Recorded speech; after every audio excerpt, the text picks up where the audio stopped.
Hello, welcome back to the breaking news update. My name is Jimmy Boyd, and you are watching Boyd News. Want to thank you so much for tuning in today.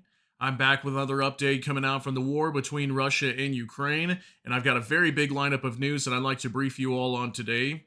So late last week, we were hearing from the Ukrainian President Volodymyr Zelensky that Russia was preparing to launch a major strike onto Ukraine and also targeting their capital of Kiev over the weekend. That was during Easter. And then all of a sudden, right around on Saturday, we heard that Vladimir Putin, the Russian president, was announcing like a 36-hour truce. And during that time, we didn't see as many attacks taking place. So it looks like the Russians were saving up their missiles and preparing for a major attack.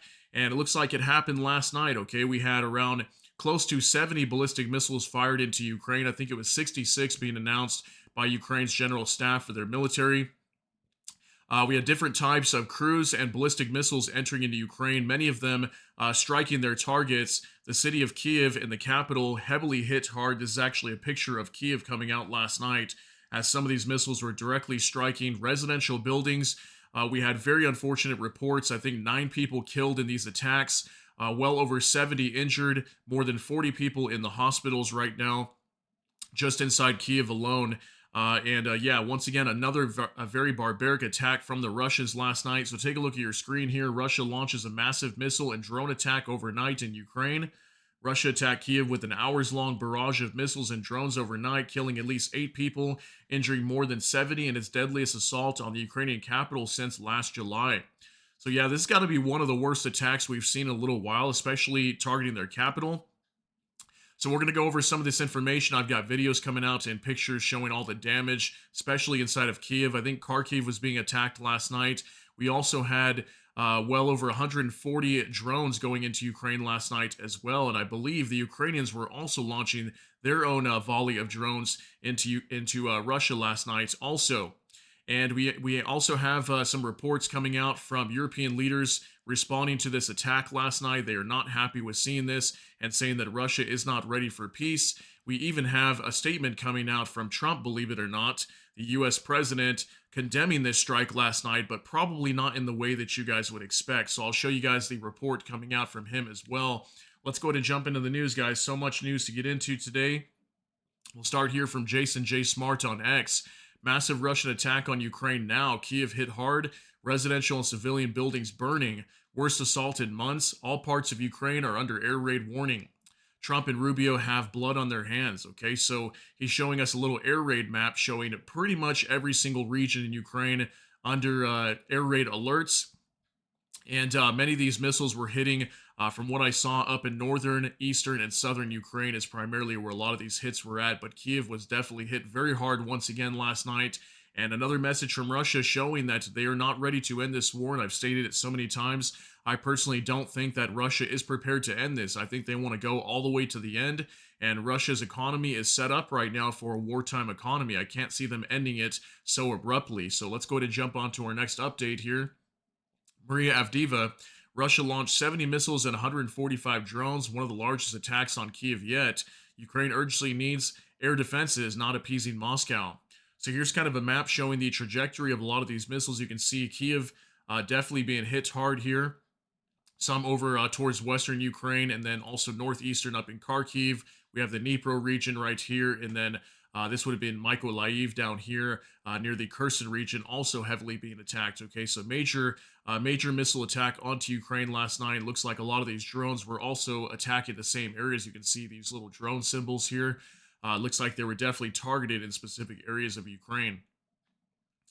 Now from Ukraine front line, potential mass casualty event taking place in Kiev tonight as Russian ballistic missiles, cruise missiles, and attack drones slam the capital on 1 a.m. Several residential buildings are being hit. Okay, we got a 12-second clip here. You're going to see incoming Russian ballistic and cruise missiles into Kiev. Take a look. Ебать, сейчас. Єбать, ті. Це ракета впаде? І ще ракета летить, це все ракети летять. Ракети падають? Да, вон летить, зараз бам. Ох, ніхуя. Сейчас звук буде. Єбать, зараз. Alright guys, sorry about that brief pause there. The video was not wanting to play at first, but take a look at these incoming missiles here. I mean, imagine seeing that from far away about to slam into some buildings. Absolutely frightening what's coming out of Ukraine last night. This has happened so many times. I mean, I can't even keep count anymore. just from starting this YouTube channel last year in January, we've probably seen Kiev being attacked by missiles at least 7 or 8 times, maybe 10. Who knows?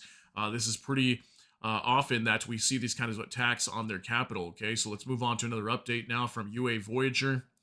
Kiev, a moment from tonight, a Russian ballistic missile strike hitting a residential building. Why are they doing this? Because they can, because the world is still wringing its hands while Ukrainians are being killed on an industrial scale. Yeah, just absolutely horrible, guys. I mean, look at this video footage here. Somebody showing it on their laptop. That incoming missile, it looks like it directly hitting a residential building or landing very close to it, just behind that building, right in the center of Kiev, guys. I mean, it's just absolutely insane to be seeing what's going on over here, and most of the world just not doing anything about it, just sitting back and watching innocent people lose their lives. Now from Ukraine front line, a Kiev video of an explosion of a Russian attack drone of Shahid, a type with thermobaric warhead. Okay, 6 seconds. Take a look at this as well.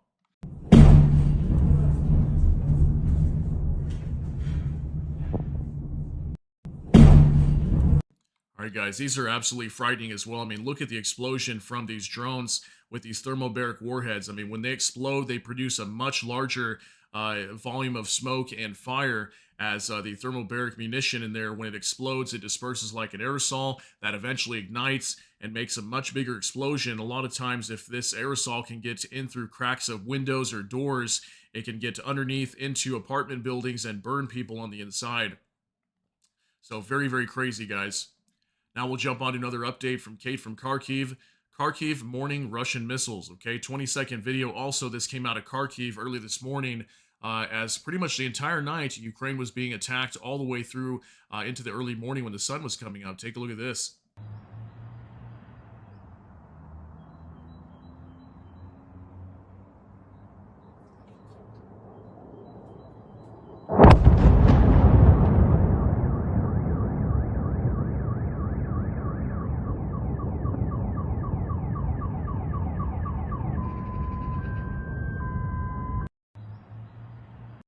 Okay, guys, this coming out from Kharkiv and northeastern Ukraine. Kharkiv being hit almost every single day. Looks like we had Russian missiles entering this area as well, and I apologize. Some of the video is blurred out on the bottom, but many people do that to protect these areas. That way the Russians can't adjust their strikes if they realize that they missed a target or whatever it might be. So very sad, guys. Lots of attacks taking place inside of Ukraine last night. Now for more translated, the Interior Minister reported that in Kiev, approximately 10 people may still be trapped under the rubble. According to him, and this information is still being verified, Klemenko also added that 2 children from the same family might have died. This is also preliminary data. Very sad, guys. Yeah, we heard of just many children being affected by these strikes, whether they're being injured or killed. 9 people in total losing their lives. Take a look at what the Interior Minister has to say coming out from Ukraine. Ми зараз знаходимося в Святошинському районі міста Києва. Вночі сьогодні в цей район, житловий район, густонаселений, був прильот ракети. На даний момент експерти вилучили рештки цієї ракети, віддали відповідним службам, які проведуть відповідну експертизу і дадуть кінцевий результат, що за ракета була, яка була бойова маса цієї ракети.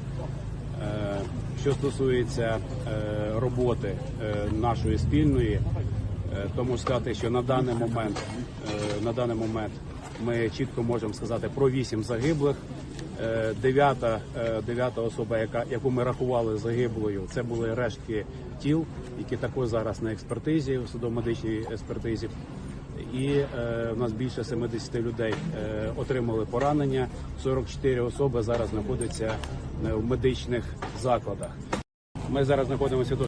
All right, so the Interior Minister giving us an update on what's coming out from Kiev here. And if you notice in the very beginning, when he's talking about this district that was attacked by a Russian missile, he states that it's purely a residential area, okay? There's no military involved in this area. This is exactly what we see repeatedly coming out from Russia. Russia attacking residential areas across Ukraine. So this is information I want to get out there to you guys so you guys can see this. Now from the Ukrainian Review, a day of mourning has been declared in Kiev tomorrow for those killed in the massive Russian attack. In Kiev, 9 people died, 63 were injured, 42 were hospitalized, including 6 children. Here's a couple of photos of some of the rescue workers trying to search the rubble for people that were trapped in homes completely obliterated in these Russian strikes last night. I mean, look at this, guys. High-rise buildings just completely razed to the ground inside of Kiev. This is in the capital of Ukraine, okay? Here's more pictures coming out from Ukrainian Review. Footage of the aftermath of the Russian attack on Kiev. 8 people were killed in the attack. About 10 are still being searched for under the rubble of a destroyed house. A total of 11 missiles hit Kharkiv, including 6 people, one of whom is a child, according to the OVA. So here's more pictures coming out. This same building here being searched. Here's some more evidence of the Russian missiles attacking inside of Ukraine. We can see lots of damage here next to these residential buildings as well. We've got a firefighter coming up here trying to put out a blaze on a home, probably from a drone striking on one of these high-rise buildings as well. And here's yet again another photo of more damage to another building in Kiev. Okay, guys, so very, very sad news coming out today from Ukraine. Here's one more report from Bliskovka. The railway infrastructure also came under Russian fire last night, according to Zaliznytsia, kind of hard to pronounce. As a result of the enemy's combined attack in Ukraine, 2 railway workers were wounded, a conductor in Zhytomyr and a driver in Kiev. The condition of both workers is satisfactory. They are being examined by doctors, the statement said. In addition, Kiev and Kharkiv region, the attack damaged the technical track, as well as the administrative and technical buildings of the railroad. Trains are running without any changes. So here's some damage to a railroad as well, and I'm pretty sure Russia would attack their railroads. I mean, we've seen this happening before. Ukraine does this a lot as well. Now, is this being used by the Ukrainian military? I'm not really sure, but it looks like we did have some of the conductors and people working on these trains that were injured in these strikes last night as well. So that's very sad to hear. Now, for Mosin Technical, a pair of NATO aircraft are currently providing support for Ukraine just inside the Polish border, with an E-3 Sentry AWACS providing overhead radar coverage and an A330 MRTT refueling fighters. Okay, so this was coming out yesterday evening. For me, you can see 7:36 p.m. here. This would have been late into the morning around the time of this attack.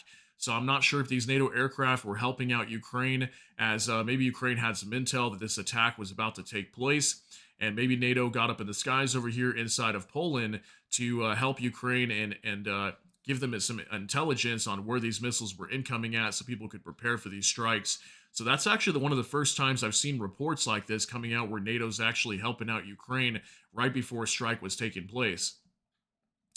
Now from Max 24, a brother and sister died in Kiev. The boy was 21 years old. The girl was 19 years old, Zelensky reported. So this was actually Volodymyr Zelensky while he was in South Africa meeting with the president over there. This is a picture coming out from there during the conference. And actually his conference was cut very short right after he finished his press briefing. And speaking with the president in South Africa, he returned back to Ukraine immediately as he got word of Ukraine being under a massive attack by Russia. So very sad, guys.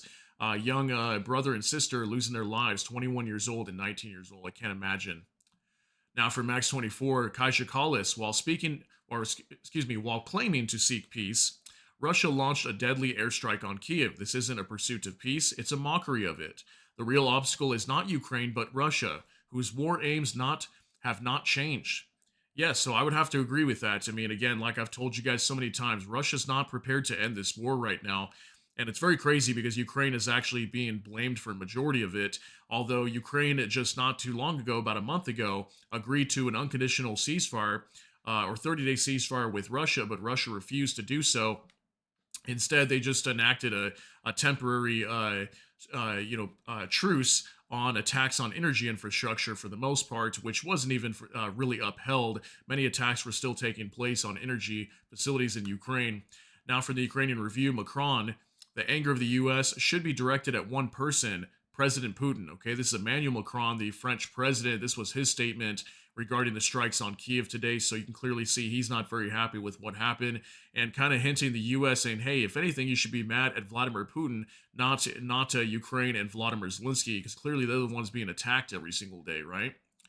Now from U.S. Senator Bill Cassidy, Putin doesn't want peace. He stalled every negotiation and keeps bombing civilians. I mean, pretty simple statement, but at the same time, he's got a point here as well. That Putin does want peace. We clearly see that. I mean, right around the time that we just had talks yesterday in London that unfortunately fell apart, we've got Russia immediately attacking Ukraine with up to 70 ballistic and cruise missiles and 145 attack drones. I mean, pretty insane news, guys. Now, from the informant, President Donald Trump, via Truth Social, strongly condemned Russia's recent missile strikes on Kiev, describing them as not necessary and very bad timing. He called on Russian President Vladimir Putin to immediately halt the attacks and emphasize the urgent need to finalize a peace agreement to end the ongoing conflict. The strikes, part of Russia's continued military aggression in Ukraine, have targeted civilian infrastructure in Kiev, exacerbating the humanitarian crisis and drawing widespread international condemnation. Efforts toward a peace deal remain stalled, with both sides facing challenges in reaching a mutually acceptable resolution. So take a look at this from Donald J. Trump, the President of the United States, on True Social. I am not happy with the Russian strikes on Kiev. Not necessary and very bad timing. Vladimir, stop. 5,000 soldiers a week are dying. Let's get the peace deal done. So if you notice here, look at the tiny little message coming out from Trump. I mean, after 9 people being killed, more than 70 being wounded, Russia launching, 70 missiles nearly into Ukraine, 145 attack drones, smashing residential buildings all across Ukraine. This is all that Trump has to say, and it's got to definitely upset a lot of people. And yes, is he condemning this? In a way, he is. He's telling Vladimir Putin to stop.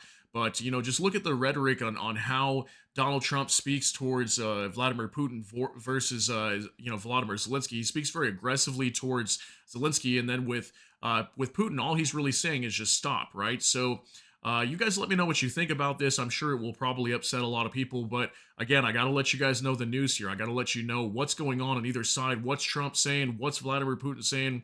What is Vladimir Zelensky saying? I like everybody to see every bit and part of this war and not hide out these little details like this, okay? So let's jump on to another update now.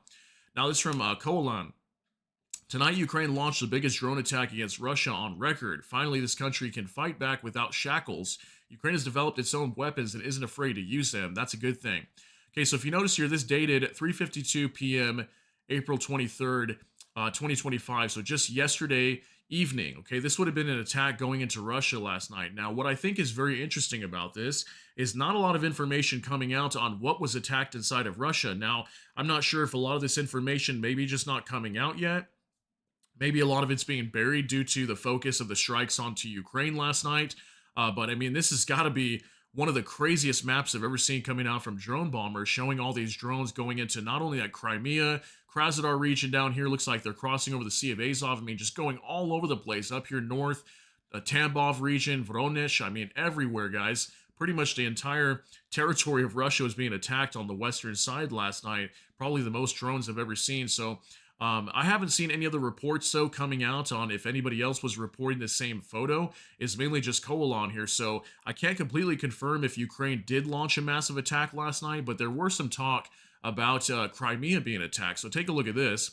Null reports, according to Russian monitoring channels, explosions arrivals are reported at the Kurovsky military base in occupied Crimea. Okay, so reportedly a military base being attacked or military airfield in Crimea last night, which would line up with this diagram here showing these drones heading down here to Crimea. So we'll wait for further confirmation on the rest of these drones heading everywhere else. If I get more updates on that, I will definitely let you guys know what happened. But allegedly, we had an airfield down here being targeted just last night, okay? Now from the Ukrainian Review, South Africa is extremely concerned about the ongoing war in Ukraine, the loss of civilian lives, and the destruction of infrastructure. South Africa believes that the only path to peace is through diplomacy, says Ramaphosa. South Africa values Ukraine's support in the fight for independence, Zelensky stated. Okay, so these were statements coming out from the meeting between the president of South Africa and Volodymyr Zelensky, the president of Ukraine.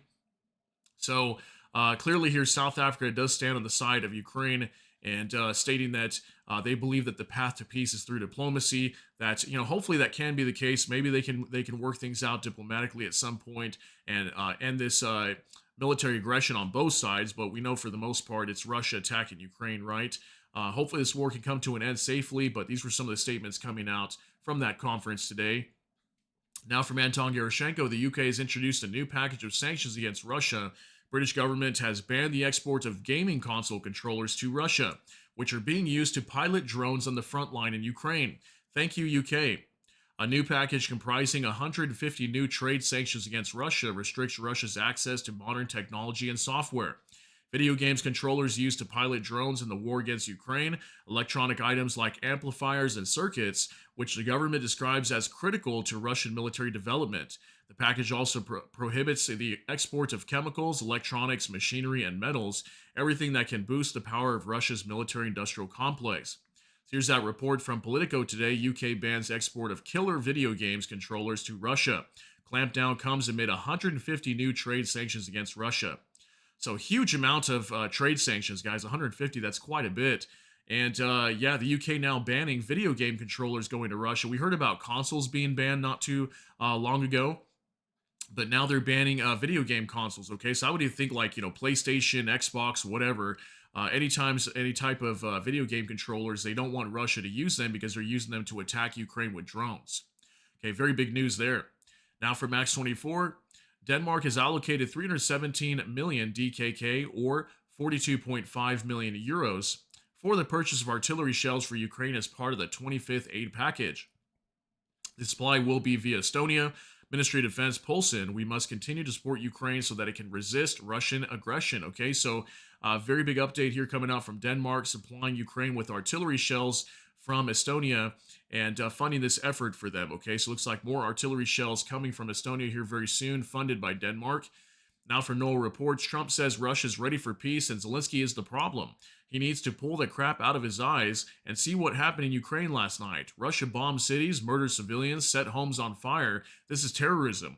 These are murderers who should be defeated, not pleased. Instead, Trump enables imperialism in 2025. Okay, so here's Trump talking about the ongoing peace efforts from the U.S., who's mediating between Ukraine and Russia right now. Take a look. And I think Russia is ready. I think we have a deal with Russia. We have to get a deal with Zelensky, and I hope that Zelensky, I thought it might be easier to deal with Zelensky. So far it's been harder, but that's okay. It's all right. Have you had but I think we have a deal with both. I hope they do it because I'm looking to save, and we spend a lot of money, but this is about a lot of humanity. This is the worst.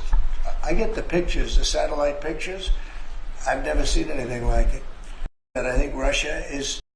Okay, guys, so we can see here he's talking about this whole peace deal, saying that he believes that there's a deal with Zelensky. He believes there's a deal with Putin, that they just need to sign it. But again, we know that majority of this is not favorable for Ukraine. It gives up their sovereign territory over to Russia, like Crimea, potentially even at some point, maybe some of these other regions that Russia's controlling. Ukraine does not want to recognize any of these territories as Russian territory. They will not do that. Even under their constitution, it won't allow them to.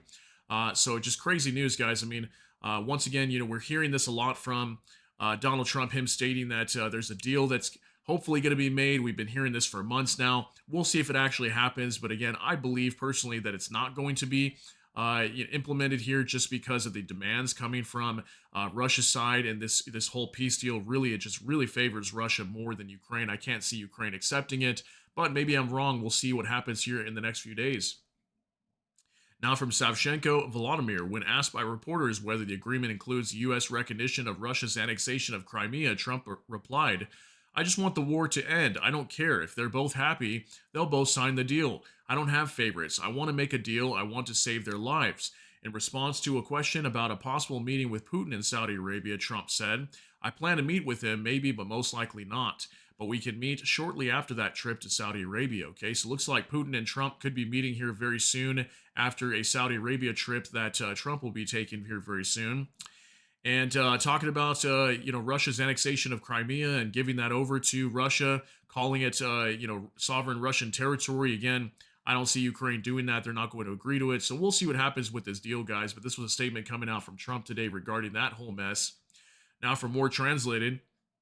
The United States stated that if one of the parties does not agree to a complete ceasefire, significant steps forward will be taken, including sanctions. "I do not currently see strong pressure on Russia," says Zelensky. So Zelensky's got a point here, okay? The United States came out multiple times saying, if we don't see movement on this peace deal or any of these peace deals, they've said it several times on different peace deals that have been presented that, severe action would be taken, even whether it be Russia or Ukraine. And yeah, so far we're seeing heavy pressure being put onto Ukraine and very little pressure being put onto Vladimir Putin. So Zelensky's asking the question, why is heavy pressure not being put onto Russia right now? As they've been clearly stalling things out in negotiations. We've been seeing that repeatedly for weeks now. So crazy statement coming out from Zelensky. Now from Max 24, a new peace document after the meeting in London is on Trump's table. Everything that contradicts our constitution cannot be in any agreement, says Zelensky. We were attacked, we were occupied, many children and adults were buried alive. This is a big compromise that we are ready to sit down at the negotiating table with terrorists. We removed everything that does not comply with our constitution from the agreement with the U.S. on minerals. Okay, so just some more statements coming out regarding several subjects here. The whole minerals agreement, we're still seeing what's going to happen with that. And also, apparently, a new peace document is on Trump's table. Maybe there's going to be some sort of amendments to the official peace deal. I'm thinking maybe that could be the case here. We'll see what happens with that. But more statements coming out from Zelensky today. Now for Max 24 again, an informed source of RBC Ukraine explained that yesterday in London they agreed on a certain document which Kellogg took to Washington. It contains a common vision of the Europeans, France, Britain, Germany, and Ukraine regarding the war. Now, this is very interesting information because yesterday we heard that there wasn't really a whole lot of talks going on, but I believe Keith Kellogg was in London yesterday. So it looks like he did take back some sort of document that European partners and Ukraine had agreed on. So I'm very curious to see what that could possibly be. Could that be a move in the right step in a good direction to end this war? Maybe it could be. We'll wait for confirmation on what exactly that's going to be soon. Now from next to Ukrainian forces capture Mercenary from Senegal. According to a prisoner, he had studied in Russia and ended up on the front line after being promised money to help him get to Europe. Now he says he wants to return home and calls Russia a very bad place. So take a look at this, guys. Apparently one of the Russian soldiers who was probably bribed into joining the military or tricked. I mean, we've seen that many times too. A lot of people that come from other countries, especially Africa, get told that they're going to be given some sort of amazing jobs in Russia. We've heard this multiple times. And then all of a sudden when they show up, they get thrown into the military and they don't get offered these jobs. So it's some sort of scam type of thing going on in Russia. And they're doing this to recruit people from around the world, as Russia obviously only has so many people in their own nation they can mobilize. So it helps them prevent more mobilization by utilizing other people who are desperate for money in other nations. So insane news there. Now from next to Europe rejects recognition of Crimea as Russian and has informed Trump. According to the Financial Times, European officials fear that such a U.S. proposal could lead to a split within NATO and the EU, the newspaper reports. Yeah, definitely a dangerous situation here. I think it's great that Europe is standing up for Ukraine and their sovereign territory. Here's a report from Financial Times. Europeans fear growing rift with U.S. over Ukraine talks. Trump offer to recognize Russian annexation of Crimea alarms Kyiv and other European capitals. So yeah, we know for sure Europe stands with Ukraine. They are not willing to recognize Crimea as Russian territory either, along with Ukraine. So the U.S. is really just standing alone on their own out here with Russia, being willing to give up that territory over to Russia. So major update today. Looks like Europe is not going to stand with that. So could that create issues between NATO and Europe? We'll see what happens here. Now from Max 24 on Monday, a radar station was destroyed on the outskirts of Rozdolne in Crimea. Two vehicles were burned to the ground, according to Krimsky Vetter. This is a modification of the Soviet P-18-2 radar with digital data processing. Okay, so here's a picture allegedly coming out of one of these radars that was destroyed. A lot of them get hit down in Crimea, we've seen. Maybe this was due to one of the drone attacks taking place recently. It's stating here on Monday, just a few days ago, we had one of these being destroyed. Okay, this is kind of the location of where it was at down in Crimea. Okay, so very big hit on a radar down in Crimea. Now from Bliskovka, the soldiers of the AFU destroyed a platoon of North Koreans in a chicken coop. The events took place last month. During a quick contact, the soldiers operators eliminated 25 North Korean soldiers. There were 3 times more enemies, but the Ukrainian defenders proved the superior of quality over quantity. Okay, so allegedly we have a report here that a whole platoon of North Korean soldiers being eliminated last month, probably in the Kursk region is what I'm thinking here. And apparently they were hiding out inside of a chicken coop, and Ukraine took them out. Okay, so 25 North Korean soldiers.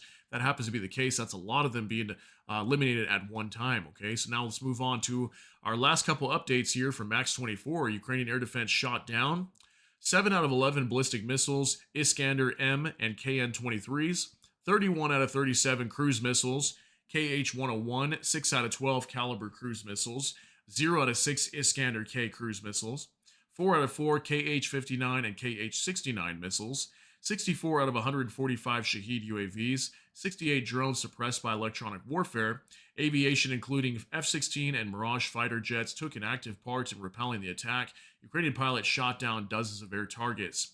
So here's the daily update with a diagram showing this massive attack onto Ukraine, all these missiles that were shot down. Looks like a good majority of actually were taken down, including drones as well. But yeah, yet again, we still had some making it in, and the interior minister out of Kiev today in Ukraine was stating they don't have enough air defenses, and this has got to frustrate some people too, because imagine just like a week ago, we had Volodymyr Zelensky, the president of Ukraine, telling the U.S. that they were willing to buy up to 10 Patriot air defense systems with cash, okay? So even with money, and at one point, Trump came out and said no, they were not going to allow that. Is it still up in the air? I think it kind of is right now, but we haven't heard any real concrete evidence as to whether the U.S. is actually going to accept that deal. I mean, it could make the U.S. a lot of money, and it could help out Ukraine big time. And imagine if they had these 10 air defense systems. I mean, a lot of these missiles wouldn't have made it in if they had 10 more Patriot air defense systems, but that's the problem. I think they've only got somewhere around 6, maybe 7 right now. They don't have too many of them, and they can't completely cover the skies of Ukraine. So very sad, guys, due to some of the decisions of other nations as well, not willing to make these kind of deals with Ukraine to help them out. We've got these missiles entering into Ukraine and killing lots of innocent civilians. Now from the Kiev Independent, these are the indicative estimates of Russia's combat losses as of April 24th, according to the Armed Forces of Ukraine. All right, guys, our final update of the day, Russia's losses as of April 24th, 1,060 troops, 5 AFVs, 134 vehicles and fuel tanks, 3 tanks, 49 artillery systems, 134 UAVs, 1 MLRS, and it looks like that's it, guys. Really not a whole lot being destroyed. I think maybe the highest number here, kind of the vehicles and fuel tanks, but that's about average for the most part. And troop numbers much lower than usual. We usually see 12, 1,300, maybe a little bit more. And 49 artillery systems, right about average as well. So not a whole lot being destroyed. Probably a lot of the focus was these aerial attacks last night on both sides from Ukraine and Russia. So lots of big news coming out here today, guys. I want to thank you very much for being here to the end of this video, if you stuck around. And let me know what you guys think about these crazy attacks inside of Ukraine today, and also Donald Trump's response to you. Do you think that it's appropriate, or do you think that he should have said more? And do you think the U.S. should be doing more to be pressuring Russia right now, maybe even slamming them with sanctions, or threatening them with some sort of action due to this attack today? So share your thoughts, concerns, and opinions down in the comment section. That's going to be it for today's update. If you got something out of this, please smash that like button. Also, if you enjoy my content, please consider subscribing down below. Hit the notification bell. That way YouTube can notify you. And with that, hope you all have a great day. Everybody take care and God bless, and we'll see you in the next one.